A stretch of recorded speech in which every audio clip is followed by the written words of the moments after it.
The following program is rated MAL. It contains strong language and is intended only for mature audiences.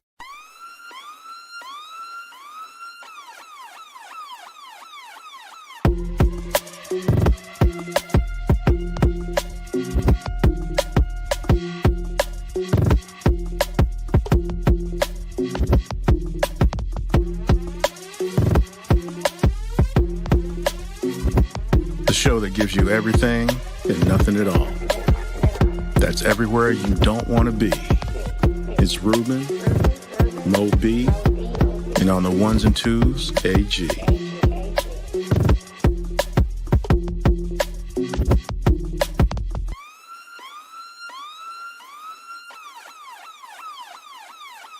The 5-minute warning.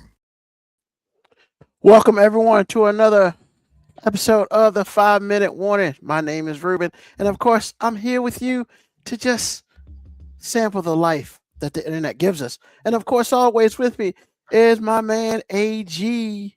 What's happening, y'all? How you doing? Man, things are awesome. Things are awesome, except that it just feels weird today, but it's okay. How you been, AG? Pretty good, no problems. Good. I don't know. Everything's telling me my shit's working, but it feels a little off today. And I think I know why. There we go. Love it.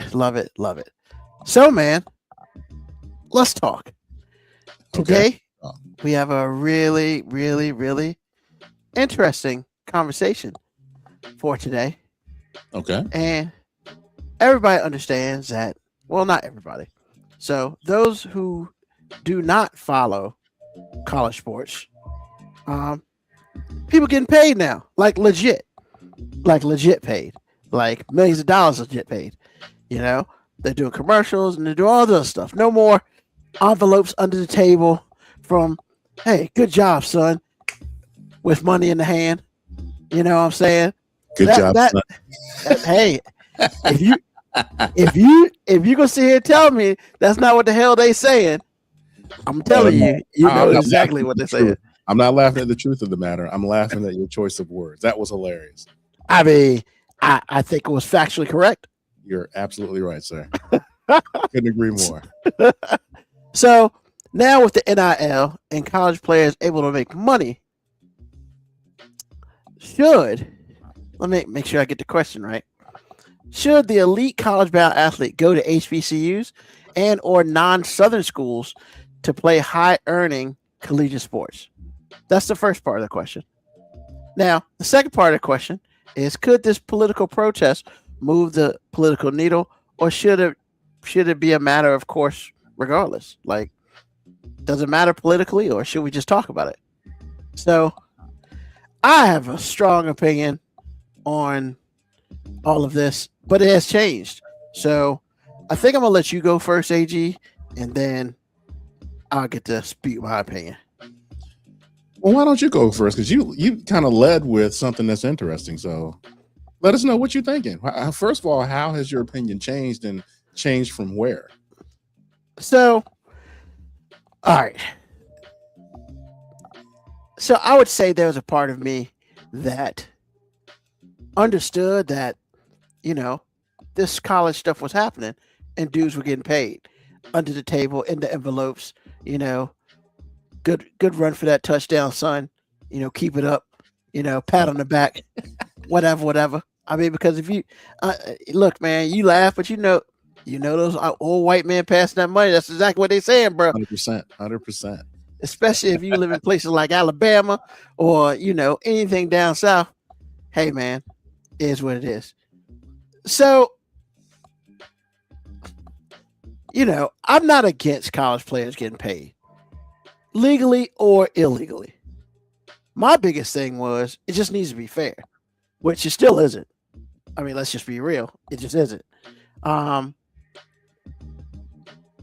I think it's interesting that we throw the HBCUs into it, because I feel like in the past we've had very, you know, the excuse would be, if you're black, you should go to a HBCU. However, in sports, not so much, because I'm not saying you don't have those old black guys. And that was a great touchdown. Way to beat Johnson C. Smith today. Hand him an envelope or some money in their hand. I mean, it is what it is. I'm not saying it doesn't happen. I'm just saying I don't hear about it as much. Maybe that's because we know how to keep our mouths shut or whatever. But when it's all said and done, everybody knows if you try to get that real under the table money, you got to go to a white school down south. All right. So is this where you started? This is where I started. Okay. Like, yeah, because I'm kind of curious on where you're going from your base. So players here, right? Yeah. Players should be, I was kind of NCAA guy. Okay. Not they're amateurs, stuff like that. You get a free scholarship to get a degree, like all those things, And a lot of that was because, I use what I went through in my personal life as a way to measure. What? Say that again. As a way to measure how I feel about that, right? Okay. Because I had to pay for school, and understood. It worked hard. I worked hard, and it took me a very long time to get my degree, but I got that shit. However, at the time, I would say I was definitely young, probably a lot dumb, and I just didn't really appreciate opportunities that other people may have other than myself. And so one day I just stopped selling out of my own pockets, as it were, because I do, and I did, and I sort of still do. Look, man, you get a free ride, get your degree. I get it though. You want to go to the NFL and make millions of dollars. You want to go to the NBA and make millions of dollars. Like, I understand that. But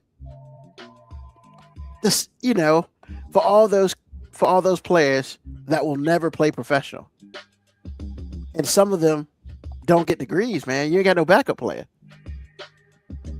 So that's where I was at that point.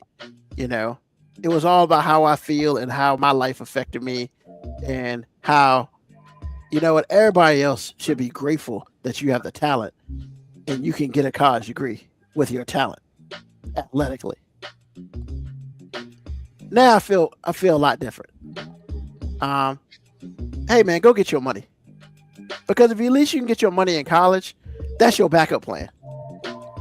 Like, and I mean, I'm fine with the legal money. I'm very fine with the legal money, man.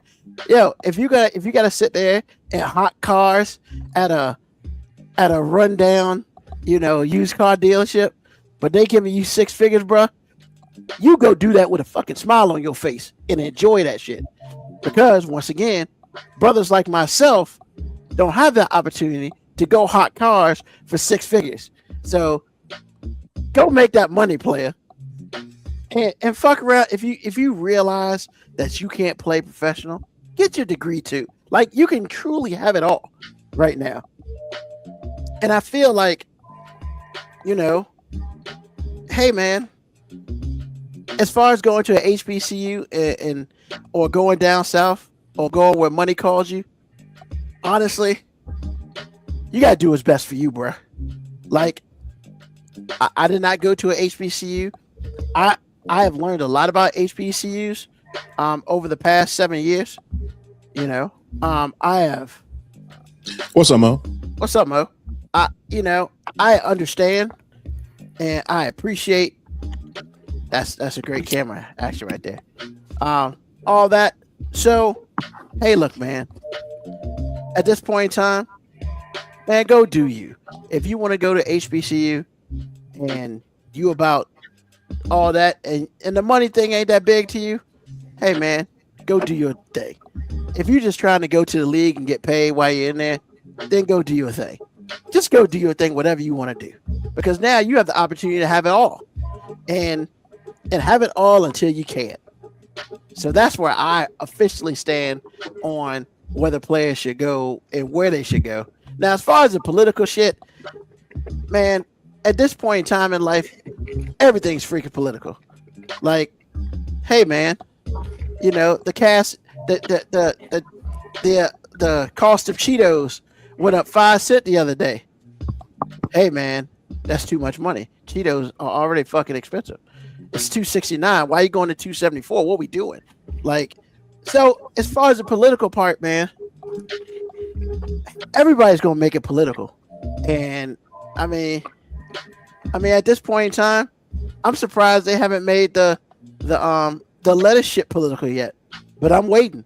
Somebody gonna figure that shit out. Make the what? The lettuce, the the what is lettuce. it? Oh, okay. The virus. Well, it's already political because everything is going on behind it. I mean, so yeah, man, it's just like I'm at this point in time. Hey, man, the question is, how much money can you get in the time that you can get it? Because at the very least, before you didn't necessarily have a backup plan if you didn't go and get your degree. Now you have the potential to have a backup plan because you can make a shit ton of money in college and still, you know, not graduate. But hey, man, you can be like everybody else and do ventures and shit and buy a Wingstop and try to make money that way and all that. Hey, you have that option now. So go do you. As far as where you go to do you, me, I don't care. It is completely up to you. And that's kind of how I feel about it. So I hope I answered the question appropriately. You didn't. What do you mean I did? You didn't answer the question at all. I did answer the question. But because you missed half of it, Mo. I think he answered it his way. I understand. Okay. It's fine. I mean, did I miss something? Tell me if I missed something. No, this is much more. This has nothing to do with money at all. Okay. This has everything to do with they're making it so obvious that we are tools for their entertainment and comfort. Being that the world, or I shouldn't say the world, being that the country is where it is now, and we can vote and, you know, all the things that, you know, most people can do, we can, or all white folks can do, we can sort of kind of do sometimes. Yeah. We have choices. I feel like, now this is me, you know, answering your question and answering my, you know, how I feel about it all at the same time. But really what's going on to me is if you're telling me that you're not going to represent me, if you're telling me that I'm just your entertainment, then why in the world would I take something that has so much value and leave it in a place that clearly, now there are no safe places. No one likes black people. Let's get that straight first. But there are places where people work a little harder to make it seem like you kind of sort of maybe like us. So if I'm going to stay in the South, there are a lot of HBCUs that have, you know, at their level have good football programs. I'll go there. If I want to, you know, go to a big time college, then I don't have to go to a big time college in the South. I can go to Maryland. I can go to any other place in the Northeast that has a football team. I can go to the Midwest. I can go to the West, the Southwest, Northwest. There are so many places that I can go that have a good football program. Now, as far as coverage, I believe that coverage will go where there's something to be covered. I don't think that they're going to continue to go to Alabama just because it's Alabama when in 5 years, Alabama sucks. And everybody in the SEC and the ACC. And when I say, I shouldn't say just football either. I love me some Duke, but they in the South. Could you imagine if John Shire couldn't get anybody to go, any black kids to go to Duke to play basketball? We would suck. We might be okay in the ACC because most of the ACC is in the South. But outside of that, we couldn't do anything because all the blue chip kids are mostly black and they're going to all the schools that are outside of the ACC. And this is with respect to basketball. So now all of them go to Big 10, Big 12. They're going to the Big East. They're going out west, or actually a lot of great basketball talents already out west. They just staying home. They're not coming all the way across the country anymore because, like, why would I go there when people got like they're hanging us in front of police departments?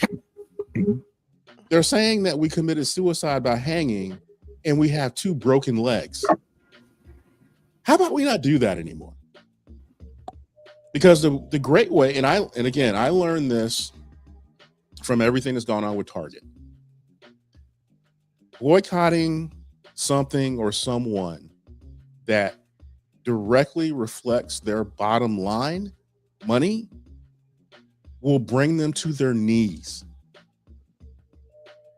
If all the black athletes, brown athletes decided, I'm not going to the South to do anything, that would cause a catastrophic financial problem that they couldn't get solved because they're living life based on how much money they take in, like the rest of us do. If you make 60 grand, you probably live like you make 60 grand, right? If you make $1 million, you probably live like you make $1 million. Could you imagine if that went away in 2 or 3 years? But you have all this like $60 million a year overhead, you'd be screwed. I'm not saying that black people could get it done. And it's a human thing, not a black thing. Human beings have a problem getting together and being that cohesive for any amount of time because you're always going to have somebody that's going to dissent and say, well, I like Alabama. I don't know what's wrong with y'all. But until you make that a shameful act, you're going to have that. But once people get in line, and it's just like some kid from Tallahassee decides some blue chip kid from Tallahassee that look like us goes to UCLA or USC or Oregon or Utah or wherever, man, that's going to be a freaking problem. 1974 should have showed you that because them white folks was not trying to integrate Alabama. They didn't want to hear it. Now, I'm not saying Bear Bryant wasn't a racist. I believe he probably was. But I also understand that he understood what I know. Black athletes matter. And he had wanted to integrate Alabama football for a little while. Them boosters and people in town didn't want to hear it till, and I feel like he was petty with it and did it on purpose. He scheduled USC at their height. They came to Tuscaloosa and put it on them. They gave them the business for 4 quarters. It was never close. Them people sat in them stands and said, we need some niggas. That's the bottom line. We need some coons. What in the world? The next year, they integrated Alabama football and they never looked back. Just like slavery, we built this country and we built that program. Could you imagine if overnight, when I say overnight, I mean 2 or 3 years, athletes, blue chip athletes that are colored in any way, that's black or brown, just like jettison the South for football, basketball, anything, and just went everywhere but there. Because the coverage is going to follow, and if the coverage follows, the money will follow. That's a lot of money that these colleges, man, I'm telling you, the system is built off of money like everything else. Yes. And if all of that disappears, again, relatively speaking, if it disappears overnight, because you don't have a program if you don't have studs. You just don't. Now, you can have a football player. Any 3 of us could play football. But can you play that football? No, you cannot. That's why Division 1A is what it is. And Division 3 is what it is. Very few players can go from Division 3 to top of the food chain and survive. They can't. There's a reason for that. Could you imagine Alabama just being like getting whooped by Division 3? I mean, 3 years ago, it was on the schedule and it was an automatic win. Now it's a close game. Those boosters are not going to stand for that. But now what can you do about it? Because now you've made it a political issue. And until the Tommy Tubervilles of the world or Tubervilles of the world, like fundamentally change on the outside and pretend better, those kids are never coming back. The other thing is, if black people get together and start funding HBCUs the way they should and can, then you have a bigger problem because now it's like, hey, it's not so bad here. Then for the other schools that are already big, that are getting bigger because of all that money that followed the kids that don't go to the South anymore, have more money. They're like, bruh, sunshine every day, I'm good. I'm good.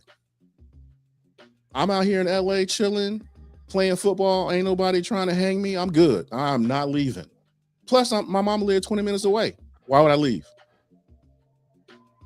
If you're from the South, you go to a climate like that, it's like, wow, it's nice out here. I ain't never going home. You can't you can't replace that. You can't replace that. And then the other thing that happens is coaching staff start to leave. Now you can't even get the best coaches. Who they coaching? Who they coaching? They don't want to, man, they want to coach the best athletes they can. And those athletes don't exist in the South anymore. So that was the spirit of the question. And that is also my opinion about the question. You know, should this be a protest? And if it's not going to be a protest, why shouldn't this be a matter of course going forward? Why are we continually to people that have tried to tell us for hundreds of years that you are merely for my comfort and my entertainment? Why are we giving them something that's so valuable? Let somebody else break our hearts for one time. Stop dating the same crazy girl. Stop dating the same crazy guy. Pick somebody that at least will pretend better. Because again, there are no safe places. I'm not saying that, but I am saying there are white establishments and infrastructure that pretend better than most of the South will ever know how to do. They have changed the infrastructure of their political system to let us know that we are less than 3/5. Well, you ain't nothing. We're gonna come to get the rest of that too. Why are we giving something to them that's so valuable? Why? So that's the spirit of the question. That's how I feel about it. How you feel, Mo? Your time. Good, man. So, all right. Bear with me, because this question is so much more complicated than just what it appears to be on the surface. Because I understand Ruben's reluctance to really sit on either side of the fence. And I completely missed the whole thing. I started out wrong. That's what I'm saying. But actually, Ruben, AG kind of answered like that's kind of consistent for you. Like, and this is not a knock at all, but like you're like, hey man, I don't really care. It's do what you do. Everything's political anyway. We've turned everything into a political issue. Why should this be any different? I kind of feel like that's what you kind of just threw your hands up on, and I get it because that's fair. Like, you're right. We've kind of turned everything political, and you shouldn't tell somebody else how they should protest anything. You just shouldn't. I firmly believe that. But everything AG said is absolutely correct. Like, money rules everything. However, the problem with that is we've sold capitalism to ourselves. And the only way any type of protest backlash like this can matter is for a whole bunch of older black folks like us to tell a whole bunch of younger black folks all the things they should give up for the greater good of us. And it's true because most protests have fundamentally started that way. I would have said 10 years ago, this would have been an easier case because NIL didn't exist. The money, outward money didn't exist. But now telling elite 17, 18, 19-year-old men who have worked very hard and diligently for the idea that this sport and their athletic prowess can change the course of their generational wealth. And now we're going to say, hey, but for the greater good of us, get that shit up. Because I get you can go other places and play, but there's only a certain number of slots, and we all know where the money is. and you said, hey, nobody would tune into Alabama if they sucked. Hey, people tuned into Notre Dame for a long time, and they sucked for a long time because they wanted them to be good. So they're going to try to jerry rig rules. I'm not saying the protest isn't in good spirit, and I'm not saying it wouldn't work, but what I'm saying is it feels weird for 40-something-year-old former athlete me to look at a 17, 18-year-old and be like, hey, man, you should turn down those millions of dollars at University of Georgia and go somewhere and make some thousands somewhere else. Or you should turn down the opportunity to have exposure, to have, more or greater potential to become a professional athlete.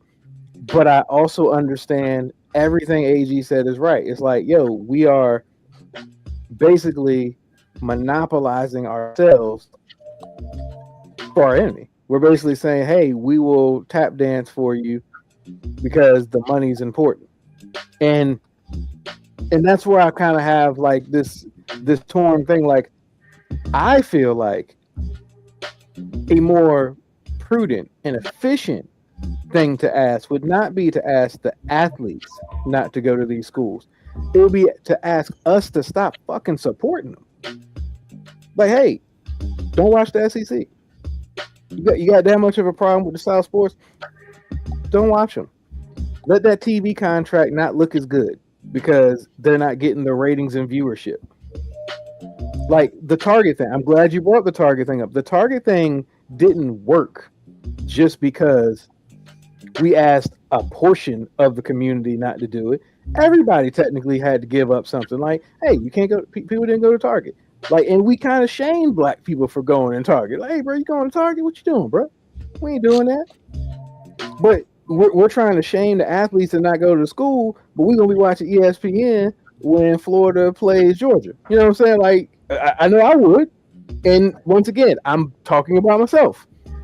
So it's like to ask a 17-year-old, 18-year-old guy or lady to make a sacrifice that you're not willing to make, the sacrifice of just not watching, feels disingenuous to me.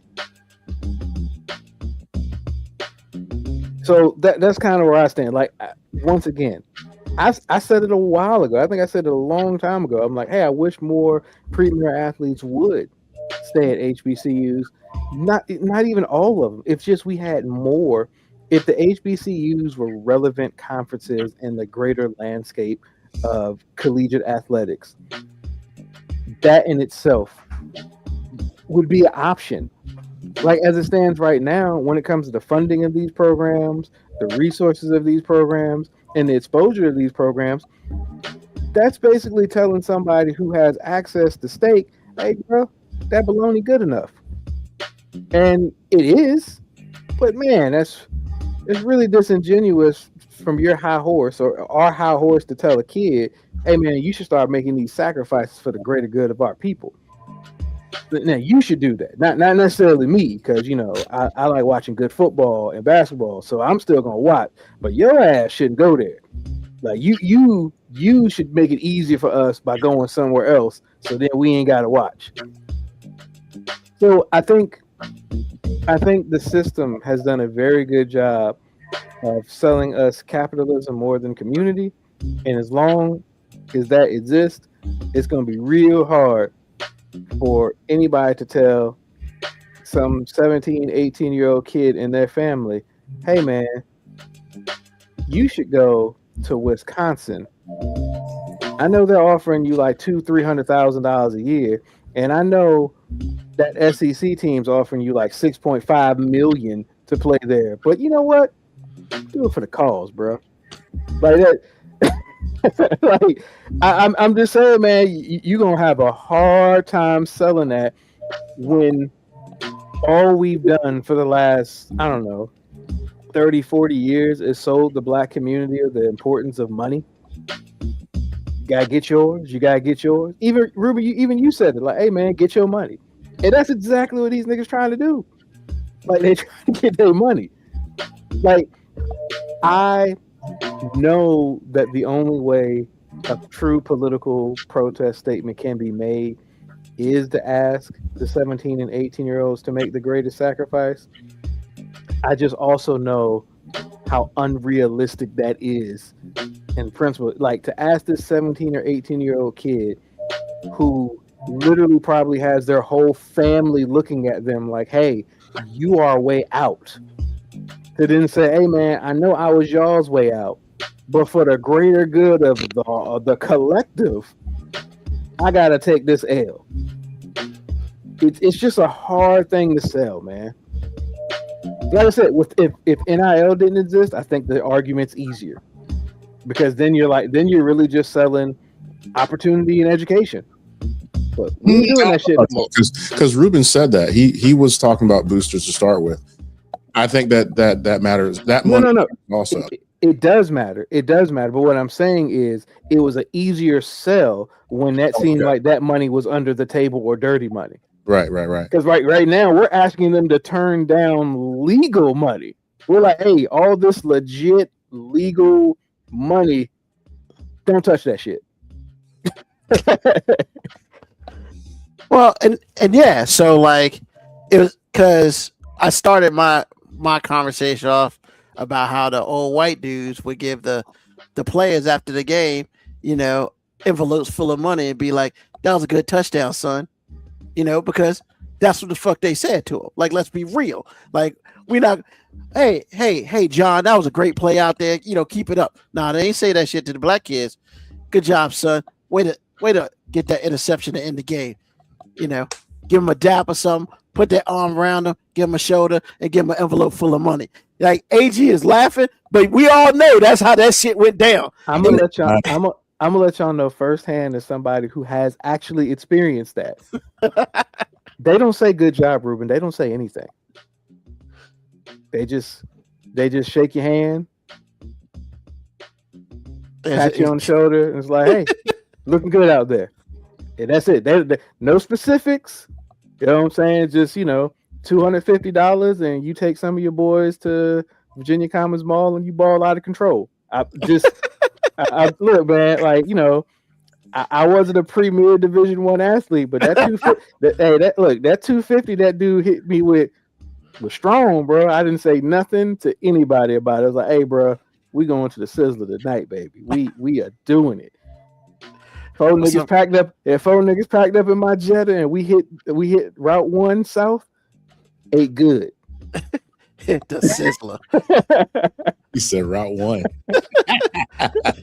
So yeah, I think I kind of like the way Moby was talking about it, but I think there's a different way as well, because, and here it is, okay, Moby just left. As a person who didn't go to a HBCU, I know this shit's gonna be hard for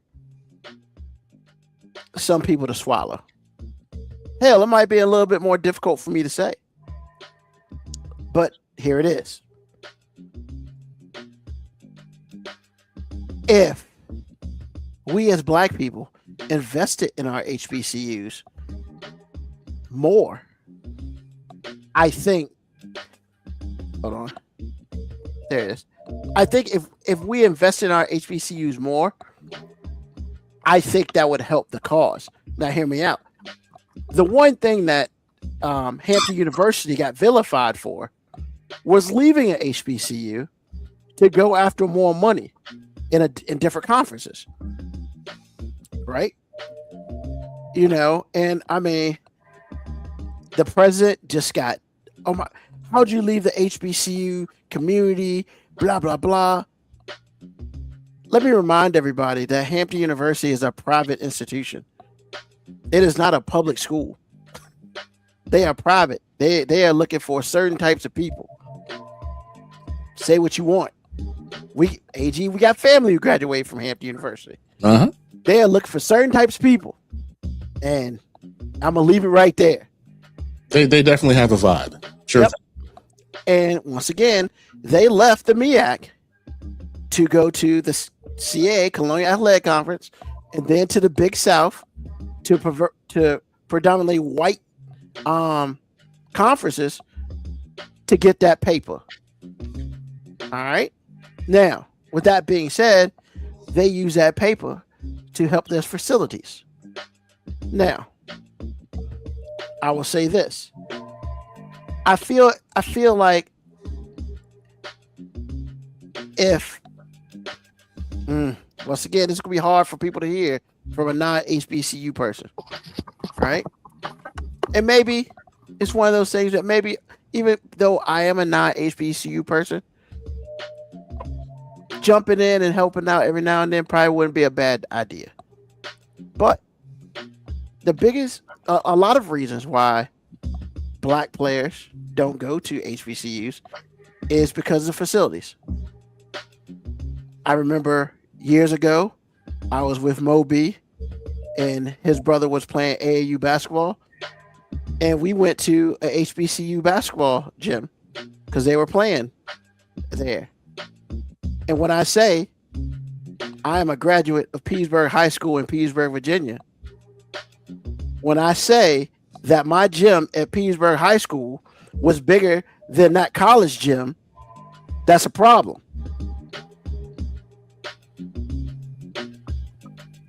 And I mean, you know, Division 1, 2, or 3, I just believe that, look, man, high school gyms shouldn't be bigger than college gyms ever. Unless you at like DeMatha in Maryland, and all they put out is 5-star players, 4-star players, because they come back after they make all their money and they give DeMatha money and it builds that shit up. Like, I get it. Petersburg High School, we have had some players. Moses Malone graduated from Petersburg High School, you know, and a couple other people. We got some players now who went to Kansas and #1 in the country people and stuff like that. But I graduated Petersburg High School in 1991, and our gym was better than some college gyms. That should never be the case. So facilities are a thing, you know. And the one thing that we can say about the quote unquote white institutions, especially down south, those facilities, I mean, those boosters have a shit ton of more money. Let's be real. But they put their money into their school, and a whole bunch of them wear that A proudly. You know? And honestly, the other thing I'll say before we move on, I'm kind of upset, man. I was upset about it, and I don't think I've ever expressed this, not even to Moby. The coach of LSU now, what's his name? Lane Kiffin. The shit he said about Ole Miss was 100% true. He backed out of it, and I was mad that they made him back out of that statement. But that statement was 100% true, because when he said that it's hard to recruit black people out of state because y'all still raise a Confederate flag, that shit's hard. And I'm pretty sure some people had some conversations with him, and he backed out of that statement. I understand why he did. He got some pressure, but that was some bullshit, and he was telling the absolute truth. Because can I give you a fun fact about that too? Yes. You know, they've never banned the Confederate flag in the state. They have not. The reason it doesn't wave is because they banned the sticks. They banned the sticks that the flag on. You can't have the sticks. That was their loophole to get it out. That's the only way they can wait. So if you hold it by hand, it's good. Yeah. They can't say shit to you if you hold it by hand. I had no idea. Yeah. That's trimming down the racism without killing the racism. Hey man, you know, I'm gonna cut my grass, but I still want this shit to grow. So I'm gonna cut it down low, but I still want that shit to grow tomorrow. That's what they fucking did. Once again, they said, hey man, we gotta get these flags out the stadium for the recruits, but we can't let our alumni base know that we not down with the flag. Yeah. So let's say this stick is a safety hazard. So y'all, hey, bro, y'all can't just be bringing y'all sticks in here with flags waving on them, man. Hey, look, man, you gotta be more responsible, man. You gotta wave that shit by hand, baby. Like, Hey, but you know another fun fact, Moby? ESPN Game Day rarely goes to Ole Miss. They rarely go there. I never noticed. Really? Yeah, Wow. the last time they were there like 2 years ago. I mean, and they're not usually that good at football. They're not. So I mean, So that's a plus. there's that too. Yeah. So, but on that whole telecast, they did not show a Confederate flag. They either blurred it out or somehow it just wasn't there. 7-second delays are important. Them dudes be working quick. But yeah, man, I was upset. I understand why Lane Kiffin did it because he got pressure, man. He got pressure from above, but he was 100% right in that shit. But then, of course, then you have the dude who they're paying $6 million at quarterback. Well, it was no issue to me. It's like, bro, come on, man. Like, once again, I get it, man. You just got paid $6 million to basically be like, ain't nothing wrong with that shit. Hey, man, you took a payoff. I get it. I ain't mad at you. But- See, and there's the point. That's why Exactly. I say That's the problem, right? The whole premise Yeah. is, look, man, you asking these kids to not get paid, man. Where else was that 30-something-year-old quarterback going to get paid that much money to be in his 28th year of college? Nowhere. But yeah, man, it's a whole bunch of different things that can be done. You know, it could be done on the HBCU level. It could be done. Hey, if you're black and you're a great player, just don't fucking go there. Good luck. I mean, so and for some of them, it'll probably happen. For those 5 stars that can sit there and dictate how much they get paid, yeah, they can go somewhere else. But that 3-star who just trying to play college ball and nobody likes them, but you know what Ole Miss says, yo, man, we got $500,000 for you. Sign me the fuck up. I'm just never taking a picture around that flag, but I got you on the field or I got you on the basketball court. I mean, Mo B's 100% right. It sucks. But hey, and he's right about another thing. Ole Miss ain't never really that good. And honestly, the fact that they made it as far as they did in the playoffs last year, it helped and hurt them. You know, it helped them because, oh my God, Ole Miss has a team. But I don't think their I don't think their quality of player got that much better, especially when it did, because now they can pay and they can pay above board now. You know what I'm saying? Like that. I'm telling you, the NIL changed everything. So all these schools who really want to be good at football and racism at the same time, all you gotta do is pay for it. Yeah, do is pay for it.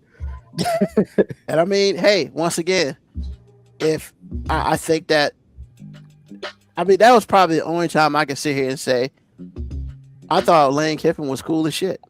I'm not saying he's a terrible person. I'm not, but I had some respect for him because he said that shit, and he said that shit with his chest, and then like a week later he had to walk that shit back, man. And I was just like, yeah, he ain't really say it with his chest. I mean, that money made him walk it back. I mean, that's just what it was. Then you ain't say it with your chest, then, bro. He said it. He said it with his chest when he said it. No, he did. You don't say it with your chest and then walk back.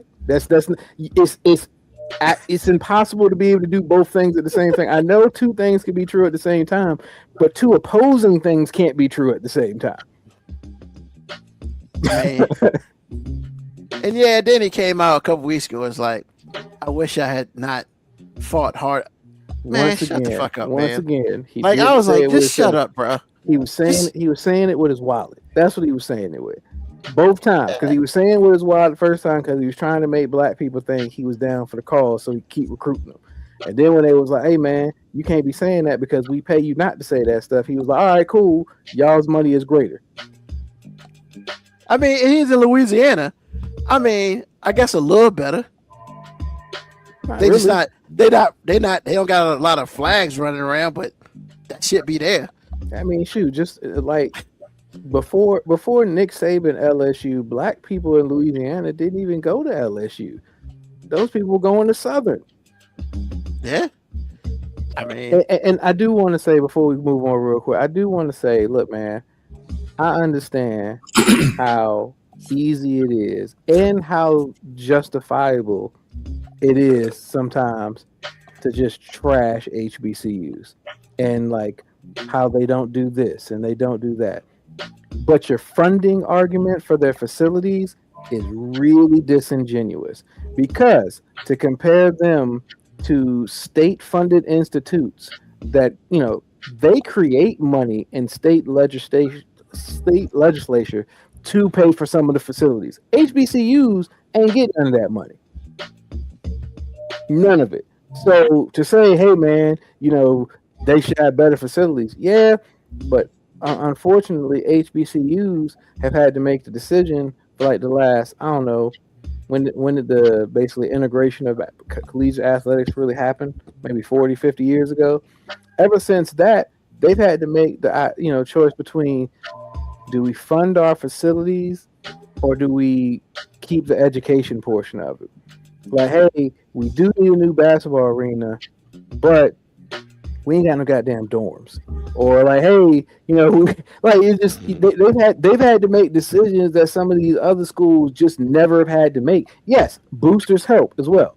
That booster money definitely helps most of the sport, but that booster money doesn't help with the facilities as much as people are thinking that booster money helps. The booster money has made it easier to do. Fire coaches with guaranteed contracts. That's where the booster money comes into place. Where you owe somebody $36 million if you terminate them, and the boosters get together and say, we can make that happen. We can get them out the paint. so I will agree to most of that, but I will disagree on some of that because boosters are why the Pony Express happened back in the 80s. Absolutely. And boosters are why Texas Tech happened last year and tried to happen this year.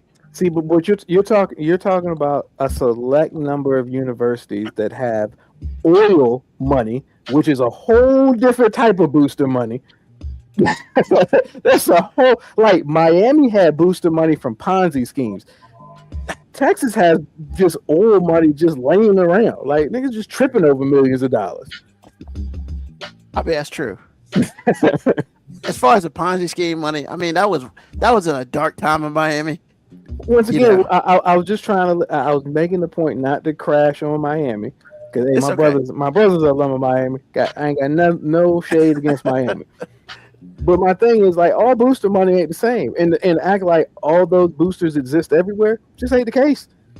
Like you got elite Texas booster money, you got some elite Georgia money, elite Florida money, and then you got Oregon, Nike. Yeah, you know what I'm saying? They got a little thing going for, but most schools don't have that type of booster money. I mean, you're not wrong. What did the SEC say? It just means more. That's their slogan. It just means more. Like, what the fuck? Because they got the receipts to prove it. And like, look, man, this is I usually do take any opportunity to like besmirch the name of Nick Saban, so I'm going to take this opportunity to do it as well. Like, yo, man, when that shit became an even playing field, he was like, yo, I can't just stockpile people and threaten them with the idea that if you go somewhere else, you ain't gonna be at Alabama. Man, F all this. I ain't here for fair play. And now all of a sudden he cares about the students' life and the well-being. I'm like, come on, bro. Like, you ain't got to lie to me about it. Like, do what Coach K did. Coach K just pieced out and didn't say nothing. He was just like, hey, man, I don't like where this is going. You motherfuckers ain't taking me with you. And I'm out. You're not wrong. Roy Williams did the same thing. He was like, hey, man, I don't like how this is looking. I don't like how y'all people moving about this no more. I'm out. All the old coaches who were just like, hey, man. And look, I'm not saying some of these coaches really don't think that, this is not good for all the players. Because, look, man, I don't think our form of NIL and the way we do this transfer, I don't think it's actually constructive for long-term success with these young athletes. It's not. But I'm also not going to be like, don't get your money. Like, after all these universities have been getting all this money off of your people for the last, decades of collegiate athletics, like, nah, man, I'm okay with that pendulum swinging a little too far in the player's direction right now. I'm cool with that. Yeah, I mean, because once again, like I said, man, back in the day, I was making opinions out of my own pockets, and that shit wasn't necessarily right. And and Moby would tell me, Ruben, that shit ain't right. Yeah, don't be counting nobody Exactly. else money. I don't count nobody money, man. And now I stopped counting money. I'm just like, nah, get all of it. Get all you can get, motherfucker. Because if you're not gonna get your degree, you might as well walk out with a lot of money. And I mean, why not? Fuck it. Like, at least you got at least there's a backup plan. Yeah, but here's the thing, man. I hate to crash on this too, because we talked about it before, but like, to say if you don't get your degree, at least you walk out with money, like, bro, half of the degrees people are getting are useless anyway. And it just is what it is. Like, half of the degrees are useless. So look, forget your degree, get your money, bro. Get your money and get you a long-term business plan to try to make this money stretch out. Exactly. Hey man, get it all. Just put your arms around all of it and hug it, and just get all of it. So you get the money, you get a degree, so it looks like you got an education, and then you can fuck around and venture some shit, buy yourself a couple of wing stops, and let your money make you. And that's what you do. Look, man, you know what I'm saying? And if these colleges really wanted to convince me that they cared about their student athletes, like, it wouldn't just be scholarships and NIL money they'd be giving. Like, hey, man, you got the scholarship, you got this NIL money, and for the next 4 or 5 years, we are paying for your financial advisor to advise you on the taxes and everything else. Like, you don't even have to pay for them. You don't got to give them a cut. We do that. I mean, why not? You might, because it's going to be some 21-year-old filing bankruptcy pretty soon because they blew all their NIL money and they didn't understand how taxes work, and they thought because they were making $2.3 million that they could spend $2.3 million, and now they owe the IRS $1.6 million, and they like, hey, what am I supposed to do? Because I ain't got no more eligibility to play football or basketball no more. I guess you're working at Dunkin' Donuts, brother, for the rest of your life. You know what? And honestly, I'll take that a little further. How about you help them set up some shit like a 401k or something? So money goes into a savings account or something like that. That's why I said, man, if the school wanted to convince me, I'd be like, hey, look, man, when you come to our school, you have a financial advisor. You have a financial accountant. They do your taxes. They do everything. And they don't get a cut of nothing. We don't get a cut of nothing. We pay for them. Like, you have them on leave for us, like, for 5 years. You got 5 years of eligibility. You got CPA for 5 years. There you go.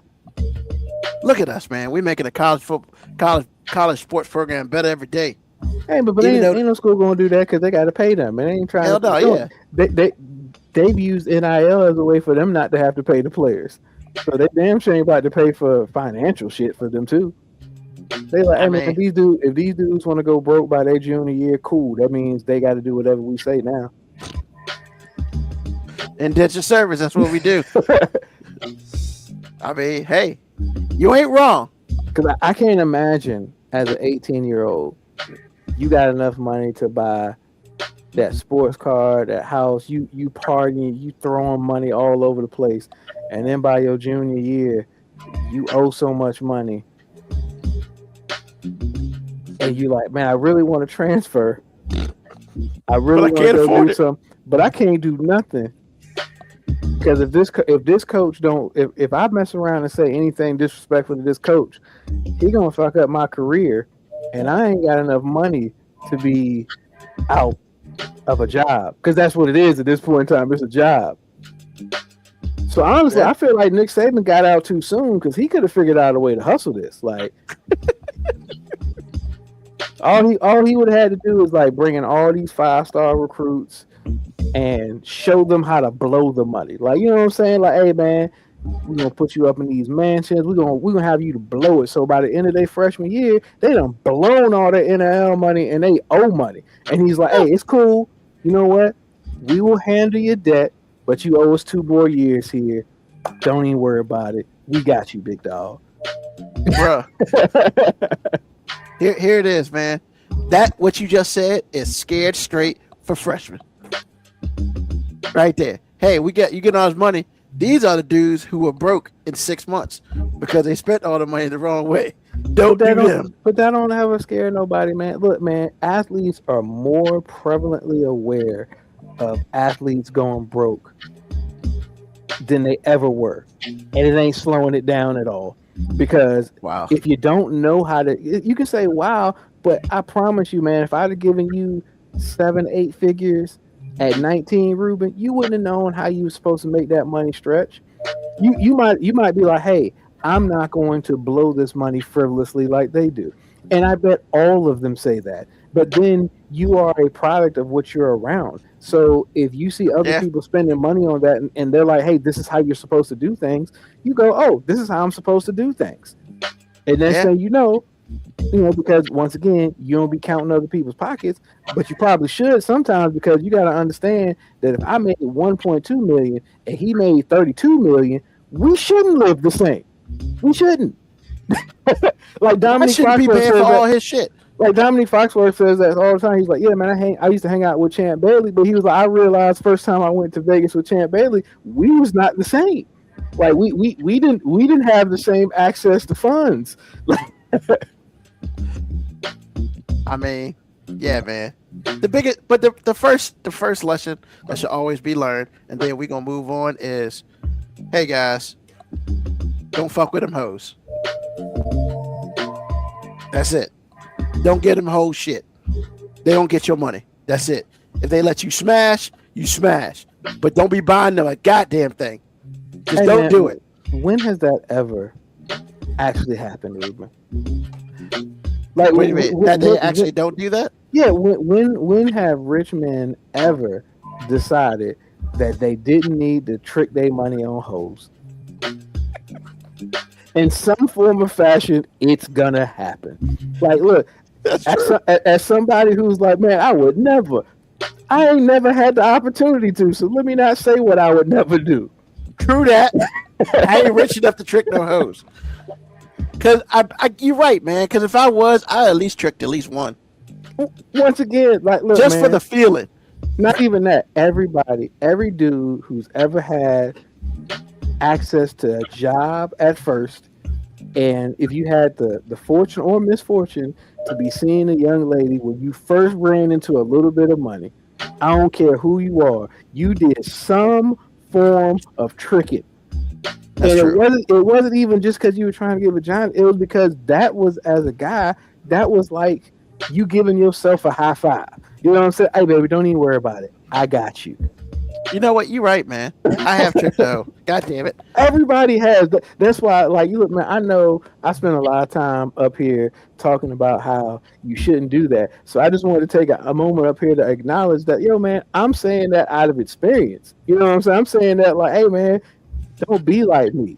You know what I'm saying? Be better. Yo, Mo did that, so hopefully you don't have to go do that. Yeah, right. Bars.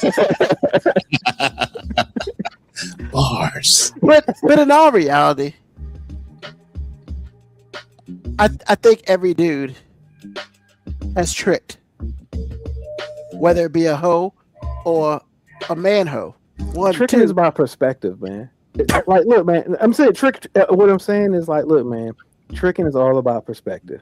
If you are dating somebody and you do for them and it doesn't work out, you are a trick. If it does work out, you are a provider. You are a good partner. So, like, tricking a lot of times is about perspective. Now, there's some forms of tricking that aren't subjective. It just is what it is. But there's a lot of blurry lines in the whole, is that tricking or is that just, you know, you doing what you felt good about doing? But is this true when they say It's not tricking if you got it. Hell no. That is the dumbest statement ever. Because look, man, I live in reality and I don't live in feelings. And the reality of that statement is, if you don't have it, you can't trick it. And that's not true because I'm broke and I think I tricked. No, but you had it. You didn't have that. Now, once it was gone, once you tricked it, you didn't have it anymore. But you had to have it to trick. Like, look. Well, that's not all the way true because some people do be going broke on credit cards trying to trick them off on these hoes. So maybe you don't have to, in fact, actually have it, but you got to at least have some credit to trick. Like you got to either have cash in hand or credit to adequately trick. Yo, I love our show, man. We went from talking about fucking football and politics to tricking, but it all makes sense. That's the problem. You transition to tricking. I just want you to know this is a complete you transition to tricking. I'm not gonna deny that, but I'm just saying, like, if we wouldn't have talked about this, tricking would have never came up. But we did, and that's just a normal course of things. Oh, okay. Now that I've made my argument, AG, is it in fact tricking if you got it? Actually, I'm so glad that you corrected everybody because the first time y'all said that, I thought the same thing. Thank you, man. I've always thought that when these dumb simps were making songs that ain't tricking if you got it, I'm just like, hey man, don't try to justify your tricking for yourself. Like, bro, look, I'm not mad at you for tricking, but don't try to convince me that you ain't tricking. That's what you're doing.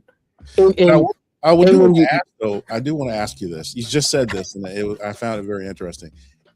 Is marriage like a thin veil that covers you from actually being a trick? Well, I feel like you tricked before you got there. Ruben, good point. Married the one, like if you like y'all said, doesn't matter. Doesn't matter. Ruben, you made a fair point, Ruben, but that's when I said it comes about perspective because technically what you did was show that you were a provider in order to become married. Now, AG, when it does become tricking, and I think everybody will understand this, when y'all get divorced, you get divorced, you become a trick. Now you're tricking. You spend all that time tricking because, especially if she gets half of stuff that she didn't necessarily work for. Oh, bro, she hit a lick, and you was the lick. But actually, now that you say this, I feel like the whole thing is a house of cards. How about we just be? If you are a male, you a trick. It doesn't matter. And that was actually the point I was making. I was just like, look, when Ruben was like, hey, leave these, I'm like, look, it's never happened because any guy who's ever entertained women and had some access to any form of funds has in fact trick. It's just what you're going to do. Well, but here's the thing. We can't just say if you're male because women tricks are tricks too to other women. I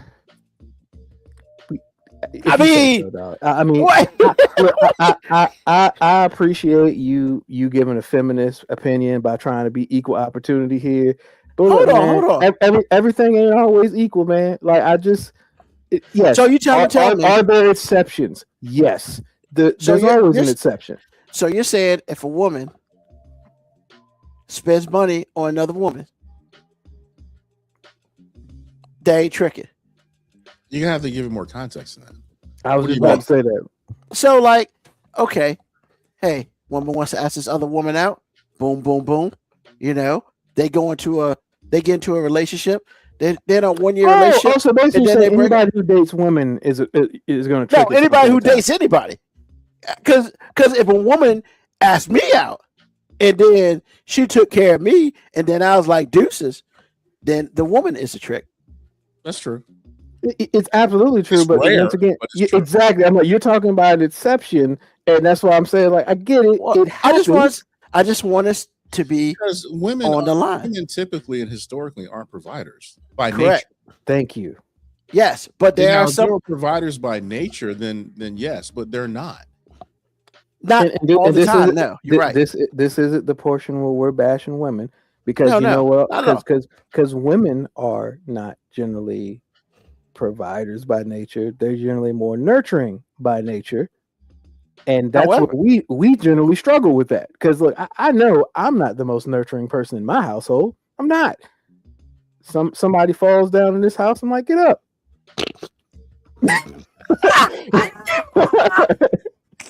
Bone sticking out their leg. Get up. Get your ass up, girl. Walk it off. Put some testing on it. You know what I'm saying? You know what? That's funny. Oh wow. I mean, but yeah, I mean, there are some people who are called actively sugar mamas who make more than the man. You know, Right. so I And in that mean, way that she is attracted. yeah. I mean, hey, look, what I don't want to do is to sit here and just be like, it's all men, because that ain't true. Oh, I get it, Ruben. But typically, Yeah, but Ruben, let me also throw something on what you just said. Yes, they have labels for women who do that, right? What are they What is called? the label? You said sugar mamas. Yeah, non-negative shit. Yeah. We just sat here and said we just sat here and said every man is one. So we don't even need a label. It's just you're a man, and that's what you're going to do. that lets you know how much of an exception it is. We had to give it a label. We were just like, whoa, what is this? We got to give it a title. 100%. Yeah, man. Something, like I said, man, everything in the world is not for you. But this particular thing for men is 100% ours. If you're a man, you're expected to do certain things, and this is a big portion of it. So hope it works out for you. But if it doesn't, you a trick. And honestly, based on, like I said before, like 10 minutes ago, it's just like, bruh, all of us are tricks. Simplify the whole thing. This whole thing that we're trying to do right now is a house of cards. If you're a dude, you a trick. Now, sometimes you get married, you're in a great marriage or whatever, or a great relationship. The outcome is substantial, because the other thing men do is leave legacies. Women don't do that well either. So, the outcome can be wonderful. You have kids, they have kids, they're passed down all these things that you started, or, somebody in your family started that was a man.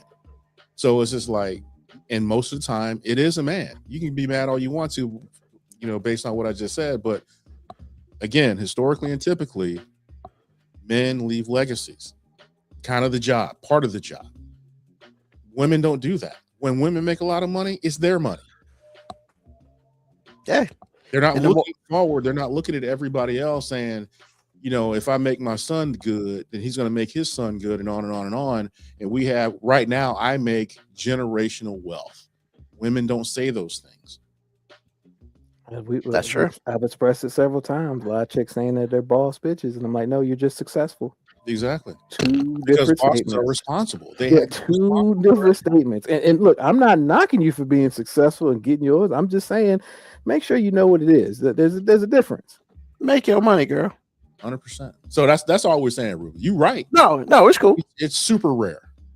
It's like a white tiger, man. They're not abundant. Hey, so at the very least, we learned today that whether you got it or you're not, it's still tricking. Yeah, and then All right. you just ask these young men when they're at their Trickus Maximus at 18 years old with a whole bunch of money to not do it. Trickus Maximus. Wow. Hilarious. You don't think that's a fair statement? Like, No, I just think it's funny. That's the Trickus Maximus age right there. Trickus Maximus. He's not right. Hey, $6 million playing quarterback, and your dick gets hard when the wind blows. You're golden. Man, please, yeah. You're golden. Doesn't in 20, 25 years, that won't be the case. I mean, look, if old dudes blow their money to get some sex and they got to have Viagra and do all types of other things to make it happen, when you just can sneeze to an erection, like, bro, like, yeah, the money is just gonna be thrown all over the place. Hey, just take it. Just take it. That. Why do you think Atlanta has so many young rappers talk about Magic City? Because they're at their Trickus Maximus age, and there is a plethora of stuff out there for them to throw money at. It's where all the worlds are colliding. You got a whole bunch of BBLs and women who are basically advertising right here, and you got a whole bunch of people who are like, "Hey, that is actually what I'm in the market for currently. Here you go." Go. It's funny. And to end this, shout out to Usher. Why are we So, shouting? oh, you remember back in the day when he printed out his own money with his face on it, went to Magic City and gave it, and people the chick That was the pettiest thing ever. That's the greatest shit ever. I wish I could get away with that. See, he don't go to jail. My ass will be in jail. So, shout out to Usher. That was dope. He's for that he is a one-time hero because he did some shit that normal people can't do. We can't do that and still get to walk the planet. Hell no. So, with that being said, AG, what's on your mind? Saved by the Bell, Lisa Turtle in particular. Now, if you are not old enough So to know what that is, I understand. But I got to shout out Saved by the Bell from a executive point of view because they went out of their way to make this girl secretly a boss while none of us were really paying attention. Number one, she was elite beauty. So she was on the level of everybody that was fine on that show and any other show like it. But the biggest thing that they did was they made her life stable and elite from a financial standpoint. Everybody else on that show was either broke and or one parent was gone or no parent at all. All of them had little issues or whatever it is. And towards the end of the show, when they had summer jobs, they had summer jobs at Lisa Turtle's parents' country club. She was the only person that didn't have to work. And I did not realize that until somebody broke it down to me. And I went back and I looked, I was like, yeah. I never even thought about that. She was the most stable financially, parentally, all familiar, all those things. She was the most stable. Kelly Kapowski, her family was broken. They were broke. Jesse's parents weren't even mentioned. Slater's parents were divorced. And Zach's parents were divorced. Everybody on that show had issues. Everybody except Lisa. She had a two-parent home. They had an enormous amount of wealth. She never wanted for anything. And she always was above where her friends were. Like I said, that summer that they worked at the country club, she got every one of those kids jobs and she never had to work. She was having fun when they were working. So shout out to the executives that decided to allow that to happen. Shout out to casting for finding a beautiful black girl to play that role. And it happened right under our noses. She was not the narrative and nobody noticed. So that's what's on my mind. But that's why they gave her a screech problem. It didn't matter. She was going to have a screech problem anyway because she's fine. It didn't matter.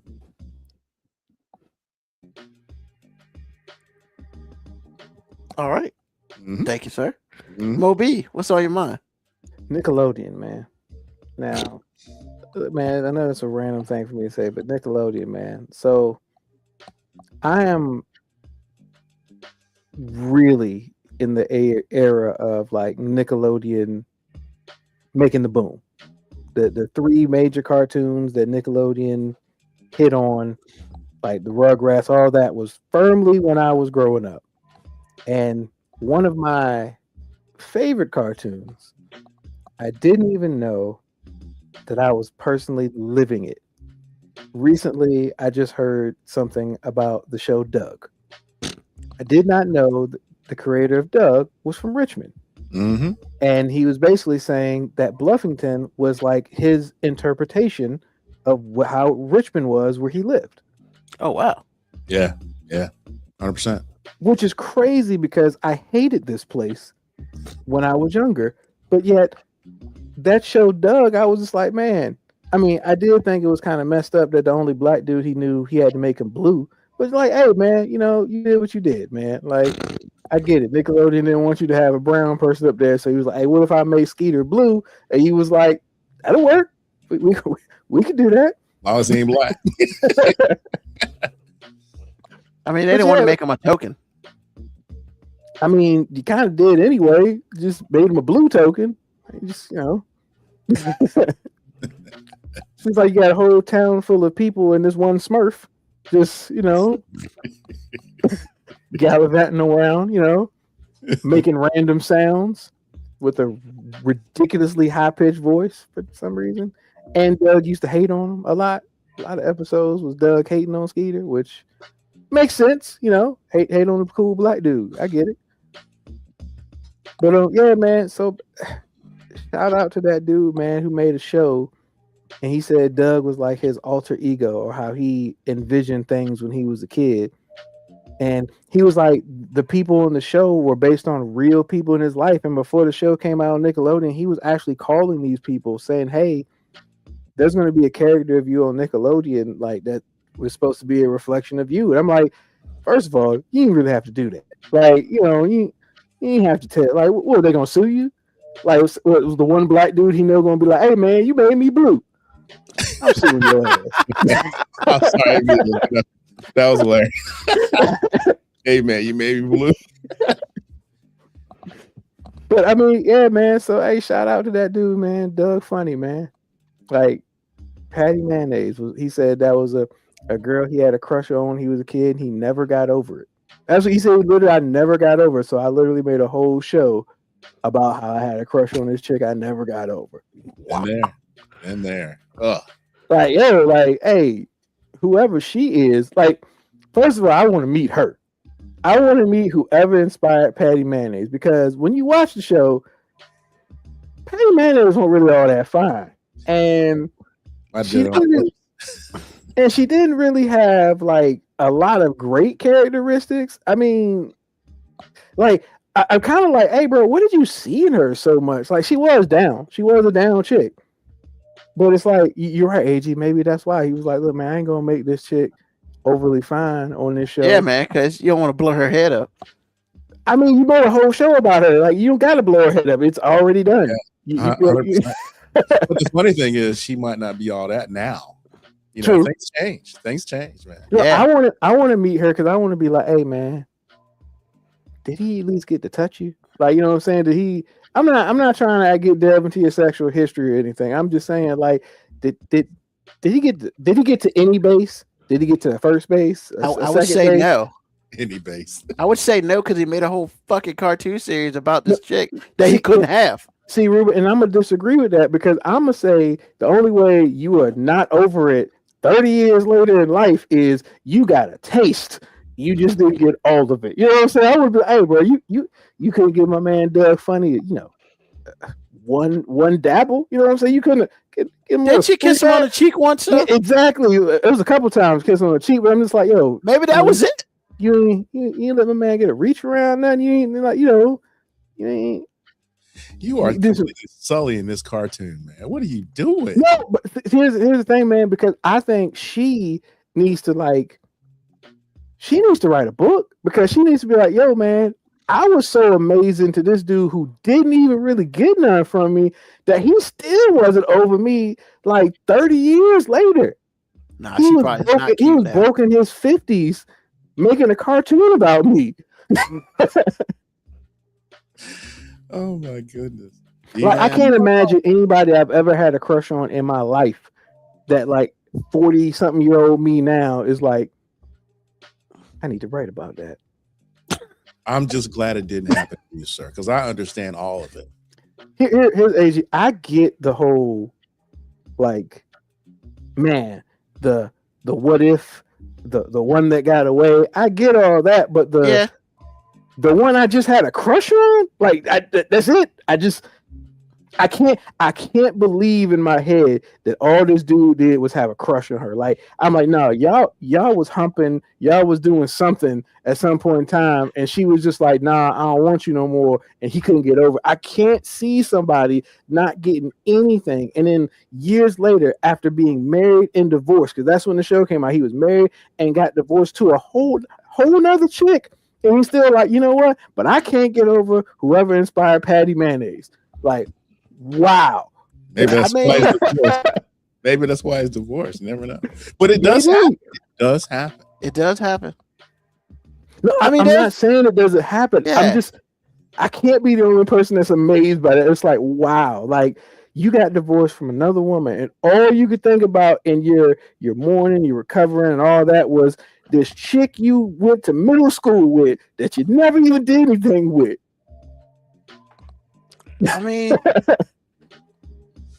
you know, there have been some women in the past that I may have done one small thing with, and I was like, damn. Thank you. One small thing. That's what I'm saying. I just need to know what was the one small thing, because you're not going to convince me that there wasn't one small thing.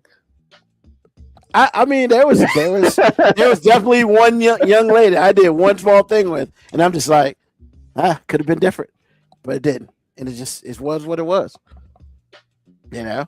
And it's just, I don't think I would have made like a cartoon out of it, but whatever. Yeah, but yeah, shout out to whoever the Patty Mayonnaise character is in real life. Like, if you are the Patty Mayonnaise out there, like, shout out to you. She's probably not that damn cool. You are unbelievable, or you were unbelievable at some point in time in your life. You might not be shit now in real life, but back in the day, you was that chick to him.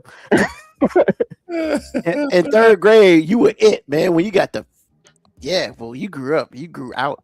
So, I mean, it is what it is. Look, you're making an assumption. Look, what if you saw a picture of like Patty Mayonnaise now, like the person who's supposed to be Patty Mayonnaise, and she's like, I don't know, 70 something right now, and she's still bad, and she like actually bad. You'd be like, I get it, dog. Like, if you look like this now, I mean, my hope is that's the case. That's my hope. I'm just saying, like, what if she's like the Angela Bassett or Sade of like white women? Like, she just somebody, it don't seem like she getting no older. Like, you just like, damn, if you look like this now, like shit, back in like 70 something, whew, that means you better holler. I get it, Doug. That's wild though, man. You should have never come out with that story. He should have left that shit. Some things you got to keep to yourself. Here's the thing. He didn't get in super deep. He did say that she was based on a crush that he had that he never got over. But I'm just like, that's all he needed to say to me. I'm like, whoa, because that she was pretty much the basis of the show. Here's the thing, though. Maybe she didn't even know that he was crushing on her until he hollered at her to let her know, I made this cartoon. I mean, based on how Patty Mayonnaise's character acted in the show, she did act like she was oblivious to the fact that Doug like wanted to bend her over one time. You know what I'm saying? Like she had no clue. I mean, she friend zoned Doug like it was a sporting event. That is one of the most aggressive friend zones ever captured. Like she was like trying to play sports with them. Yeah, you know what I'm saying?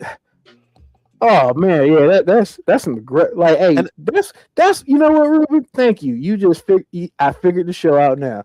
That was his first experience of being friend zoned, and he just never got over that. He was just like, how did I get friend zoned this aggressively?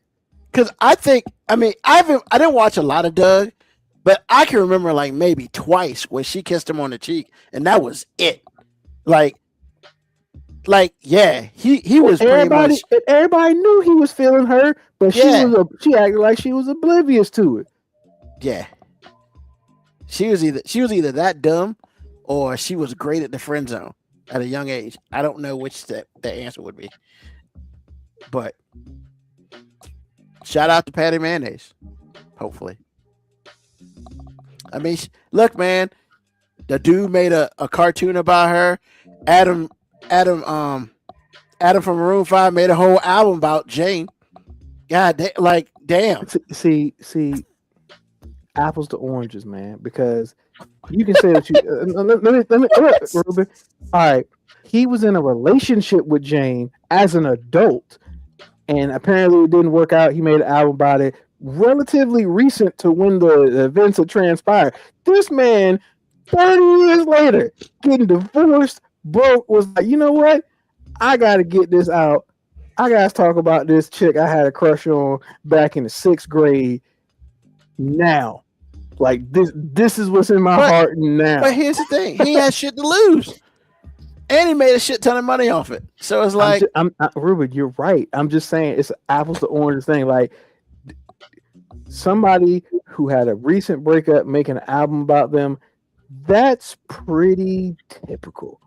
Somebody 25 years later, after being in a relationship and divorce with somebody else, saying, you know what's on my mind? That chick in middle school that I never did anything with. of all the ones I missed, how'd I miss that one? So I'll make a cartoon about it. I mean, hey man, people are creative in different ways. And as KB Yakko said, not knocking them. And KB Yakko said that Doug intro music was hitting. It was. I mean, hey, shout out to Patty Mayonnaise. She made a dude make a whole fucking cartoon about her. I mean, what the fuck? What are we gonna do?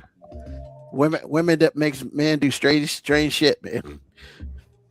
So, all right. So, you good, Moby? Yeah, man. Awesome. So, what's on my mind? So, I think I mentioned it a couple weeks ago, but about a month ago, I started a journey down the road. No, stop. I just started a journey. I joined a gym, and the same time I joined a gym, about a week later, I got a trainer.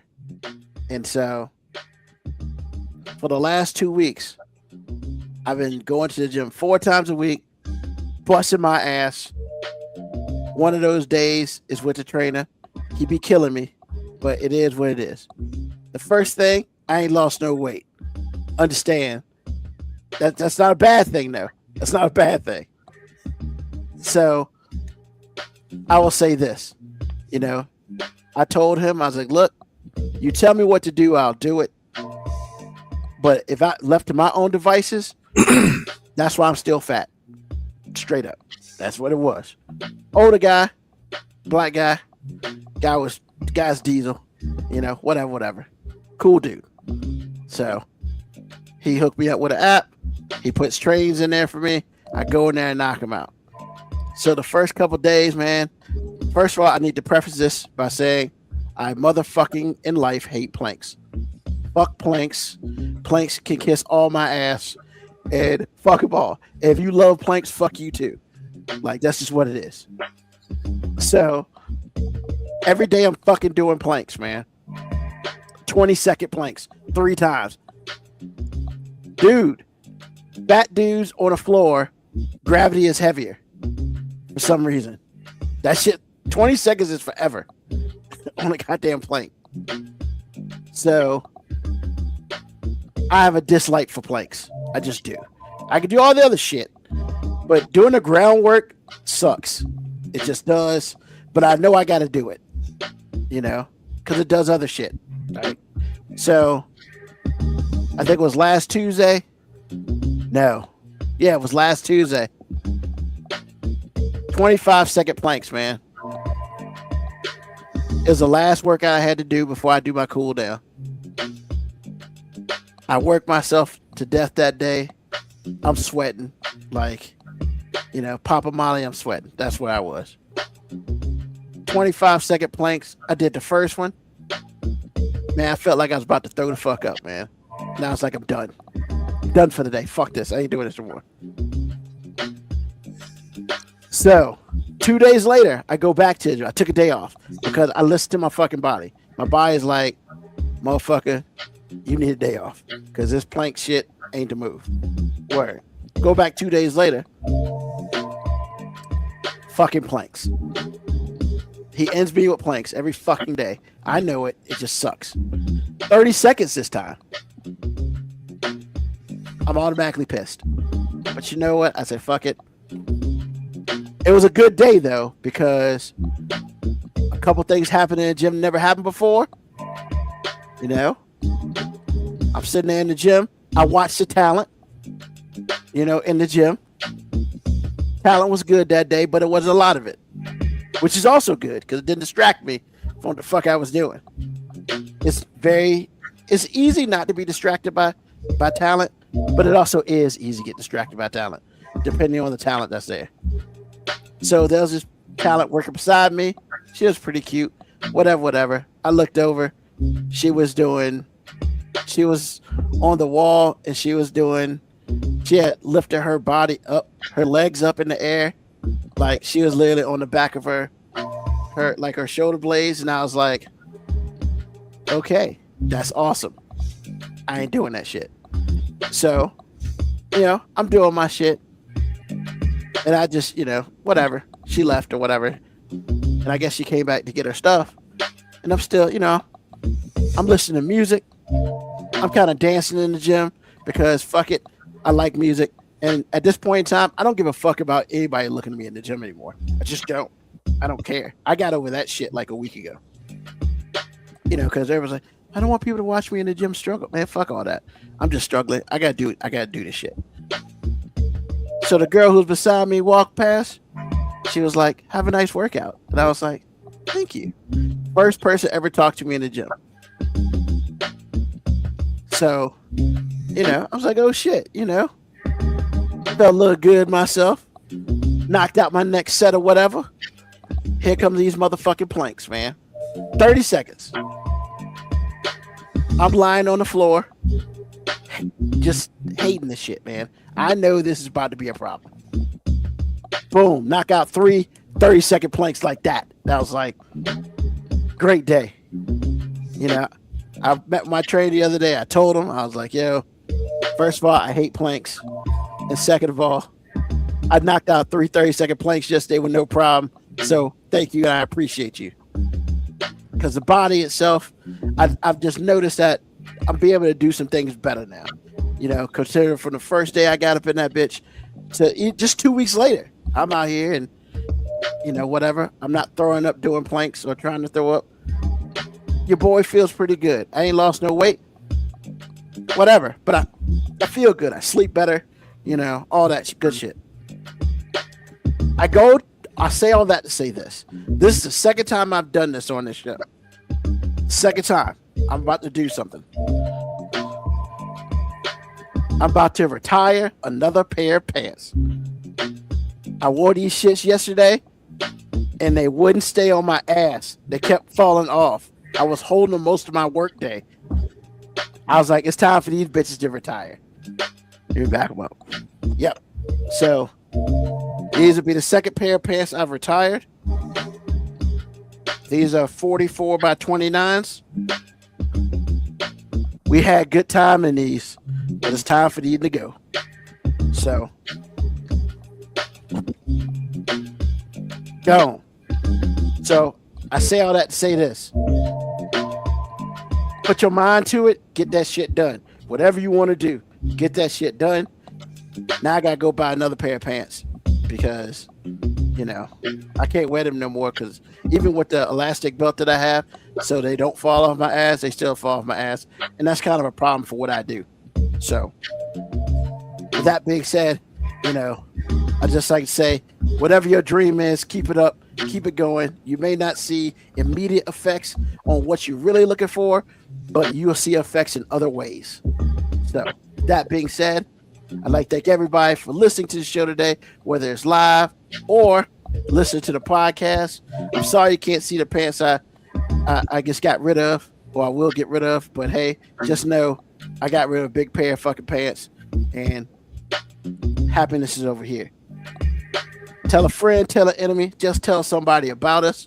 We're here every Sunday, 9 p.m. until we decide to get up off this piece. Like thank AG, like thank Moby. Hey, and I also like to thank you as well. As always, we do this every Sunday. We'll be back. Don't forget JTD Creations. They now got a website, jtdcreationsllc.com. That's where we get the shirts, the Word on the street is we're going to have our own section so you can get 5-minute warning shirts. So definitely do that if you're trying to get some swag. But until then, as always, peace, love, hair grease, soul, and deuces.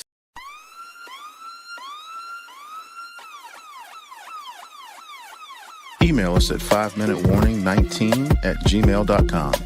And also leave comments on Facebook and Twitch. Search 5 Minute Warning.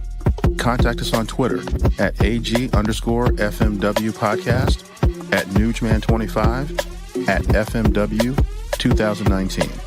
Contact us on Instagram, Moby 5 Minute Warning, AG_5 Minute Warning, Newsman25.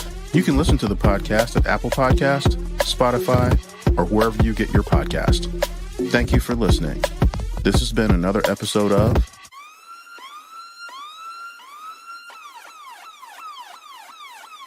The 5 Minute Warning.